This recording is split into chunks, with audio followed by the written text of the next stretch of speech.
Welcome to our channel.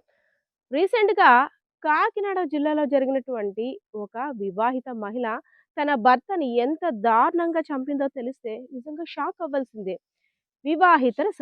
వివాహేతర సంబంధాల కారణంగా ఇంట్లో భార్యని భర్త, భర్తని భార్య. అంతేకాదు కుటుంబ సభ్యుల్ని, పిల్లల్ని కూడా కడతేర్చడానికి అసలు వెనకాడటం లేదు. ఏ మాత్రం కూడా కామన్ సెన్స్ లేకుండా తాము చేస్తుంది తప్పో, రైటో ఏదైనా అనవసరం. వేరే వారి మోజులో పడి కామ వాంఛలు తీర్చుకోవడానికి ఇంట్లో వారు ఏమైపోయినా మాకు అనవసరం. మా సుఖం మాత్రమే మాకు ముఖ్యం అనే విధంగా కొంతమంది ప్రవర్తిస్తున్నారు. యెస్. రీసెంట్‌గా కాకినాడ జిల్లాలో జరిగినటువంటి ఒక వివాహిత తన భర్తని ఎంత దారుణంగా హత్య చేసిందో తెలిస్తే ప్రతి ఒక్కరు కూడా షాక్ అవ్వాల్సిందే. దుర్గా ప్రసాద్ అనే వ్యక్తి తన యొక్క భార్య దేవి. ఇద్దరు కూడా అన్యోన్య దాంపత్యం. ఇద్దరు కూడా చాలా హ్యాపీగా లైఫ్ లీడ్ చేస్తున్నారు. ఇద్దరు చక్కని చుక్కల్లాంటి పాపలు కూడా. కొన్ని రోజుల క్రితం దుర్గా ప్రసాద్‌కి హెల్త్ ఇష్యూస్ వచ్చాయి. గుండె ఆపరేషన్ కూడా అయింది. సో, భర్తని దగ్గరుండి చాలా జాగ్రత్తగా చూసుకుంది. కానీ మన చేతిలో ఒక దరిద్రం అనేది ఉంటుంది కదా! ఆ దరిద్రం ఎటు దారి తీస్తుందో తెలీదు కదా!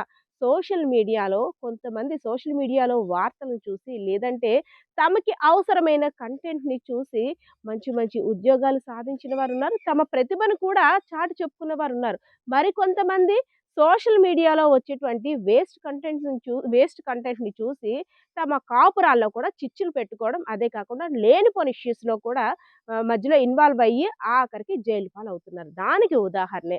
సో, భర్తకి హార్ట్ ఆపరేషన్ అయింది.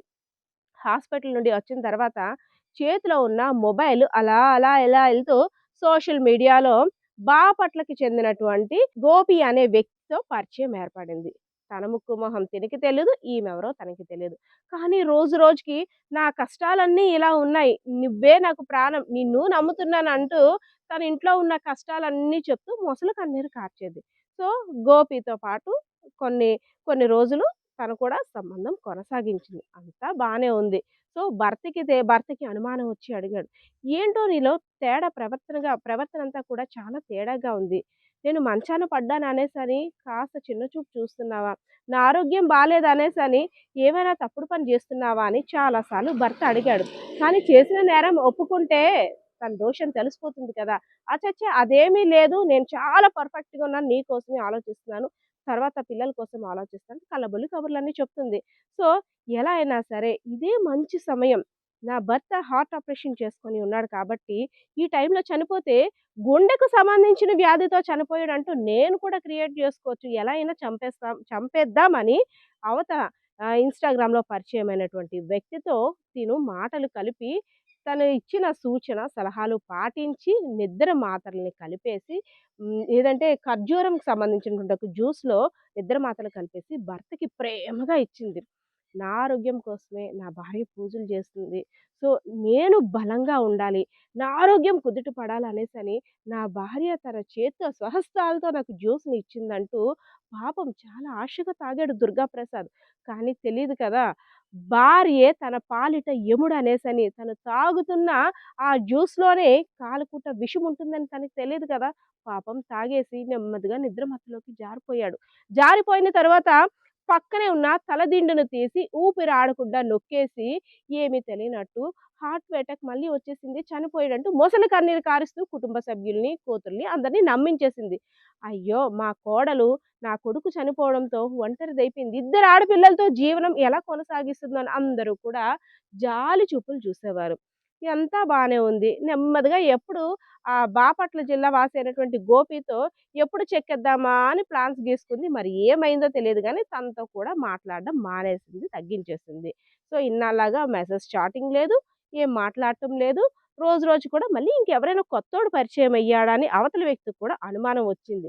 ఏంటి మొగుడినే చంపి మోసాలు వేసిందాయి, నా విషయంలో పర్ఫెక్ట్‌గా ఉంటుందని నేనెలా నమ్ముతానంటూ గోపికి కూడా అనుమానం వచ్చింది. ఓహో! నీ బండారం ఎలా బయట పెట్టాలో నాకు తెలుసంటూ తన ఇద్దరు కూతుర్లో ఒకరైనటువంటి అమ్మాయికి, "మీ నాన్నని చంపిందెవరో తెలుసా?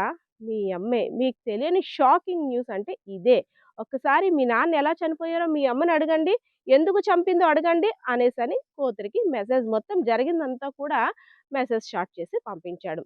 వెంటనే ఆశ్చర్యానికి గురైనటువంటి ఆ బాలిక తన కుటుంబ సభ్యులైనటువంటి తన చిన్నాన్నకి జరిగిందంతా కూడా చెప్పింది.